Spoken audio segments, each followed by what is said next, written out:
Hi everyone. I didn't expect to be talking with you again this quickly, but glad to be. To be honest, I'm a little bit nervous. I don't completely know what I'm going to say yet. I'm just getting these themes and a strong push that I need to talk about them now, even though I've already talked about some of them before. So let's just see. I'll just go with it.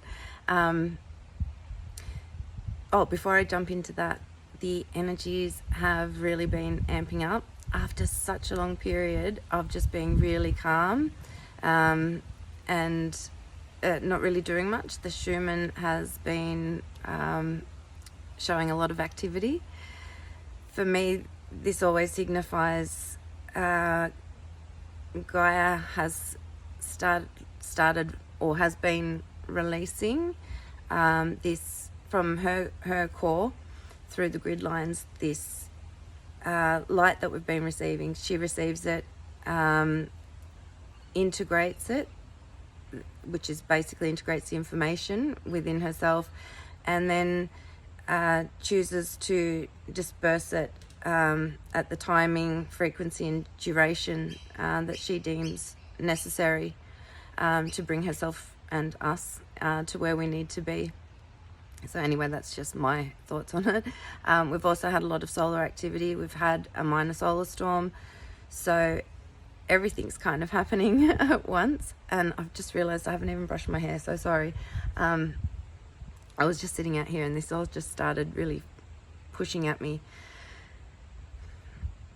I'm sure most of you that are going to watch this already understand that we are, as a planet and all sentient life upon her, going through this transition. It's referenced in many ways. The term that I'm comfortable saying is we're shifting from third density to fourth density. My terming of fourth density is the encompassing of dimensions 4, 5, 6. I will talk about that in more detail another time. So basically we're in this process where the physical structure of the planet and all life upon it is changing, including us. And this is at a cellular DNA level. Even I don't even know what is less than that. I do know the term that I want to say, but I'm not going to. It's a big thing. We are going to start seeing things that we've never seen before. And even though for those of us that have talked about this for a while, on a conceptual and a mental level, we know to expect what's coming, but it's still very confronting when you actually watch it playing out, especially if it starts touching on your own doorstep. I've said before that as we move through these frequencies and our base frequency continues to rise, lock in for a while before rising again. It's like those vibration plates with the grains of sand, where you put it at a lower vibration and a simple pattern forms. Then you move it up to a higher vibration and a more intricate pattern forms, and it continues to become more and more intricate as the vibration is raised to higher frequencies.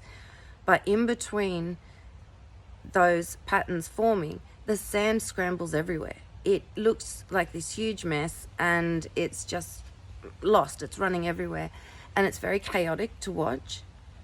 And this is what we're seeing more and more of in the world around us and within our own personal worlds. This chaos that's coming to the surface. It's being seen. It can't be ignored now. It's all part of the process. It's extremely painful and confronting to watch, especially when you feel that there's nothing you can do. I'll get to that a bit later. The message that's very strong is our natural inclination is to try and fix things, which is not a bad thing. But this has to play out the way it's going to play out. And it's going to be easy to rush to judgments and conclusions. I do it myself. But it's about stepping back into the heart and doing what you need to do to continue to make sure you're standing from a place that's of forgiveness and compassion, in the way you interact with the world. Still, you need to maintain your own boundaries, whatever boundaries you've set for yourself, healthy boundaries. But it's standing in that space of open-hearted forgiveness, compassion for everyone's individual journey, because this is going to play out really differently for everybody, hence the appearance of chaos.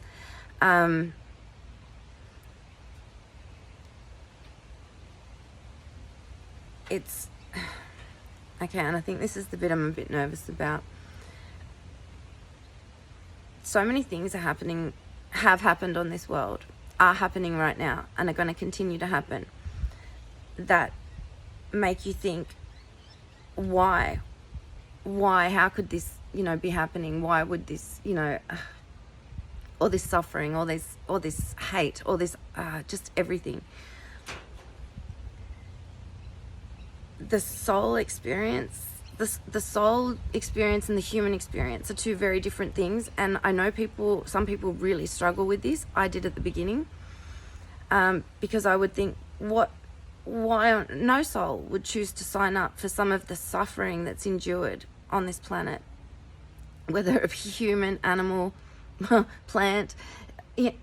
I just think nobody would choose that. But that's coming from our human perspective. The human suffers. I'm not saying the soul doesn't. It does in a different way. But the human is the one that suffers. The soul is all about experience and understanding. And what really helped me ground this principle was, I heard it explained,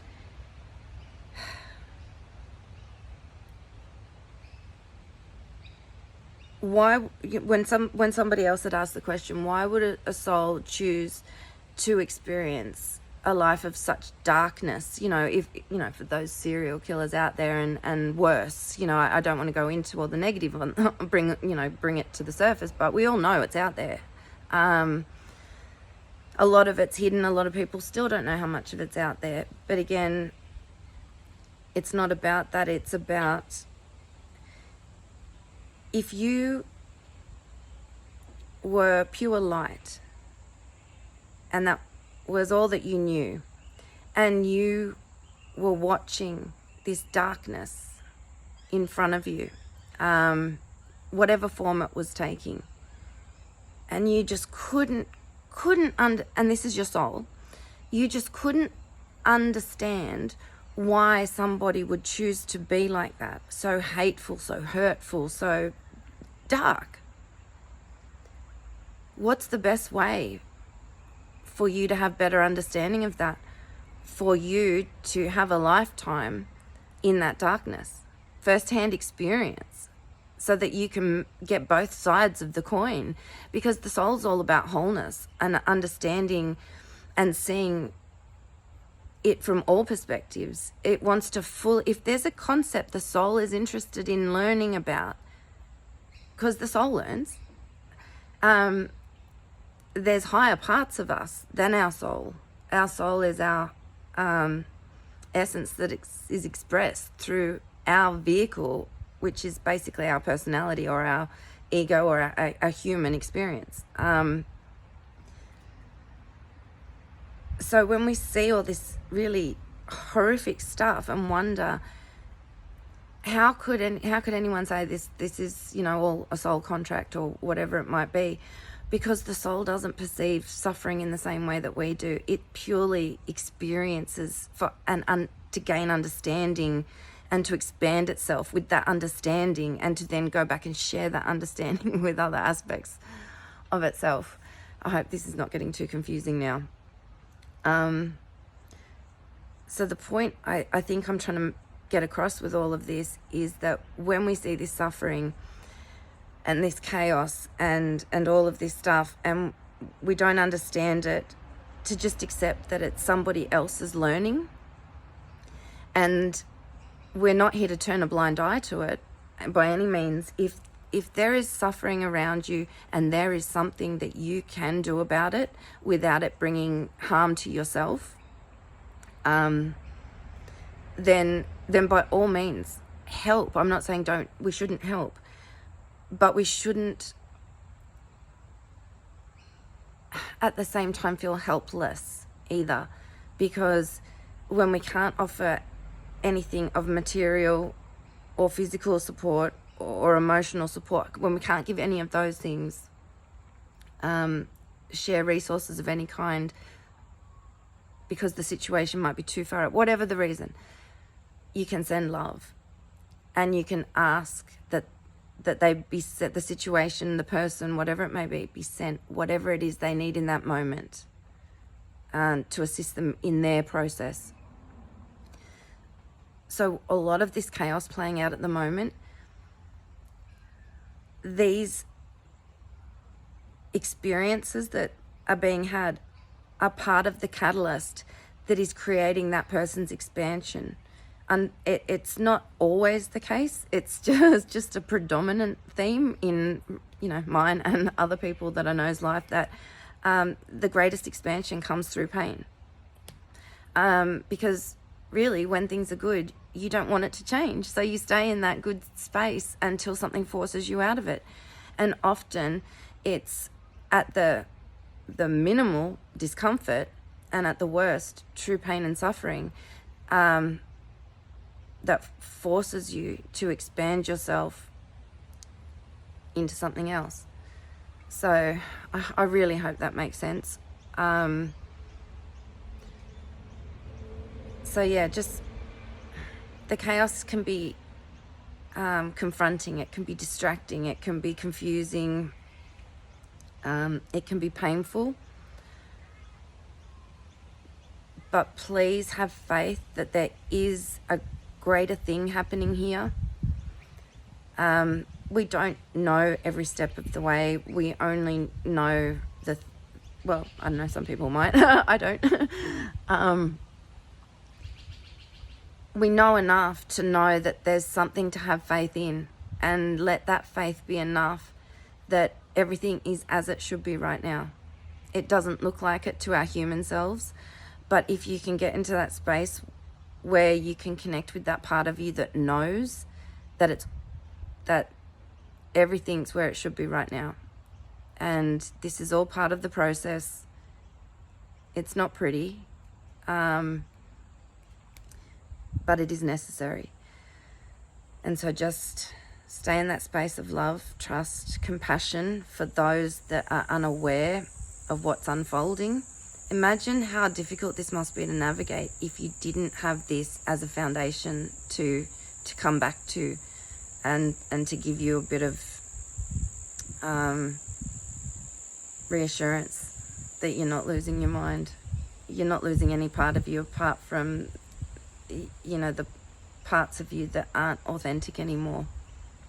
So yeah, I really hope this has made sense. I, to be honest, don't even know what I've just said. I know roughly what I've talked about, but I really don't know what I've said, so I hope it makes sense. Thinking of you all and sending big heart hugs, and talk to you soon. Bye.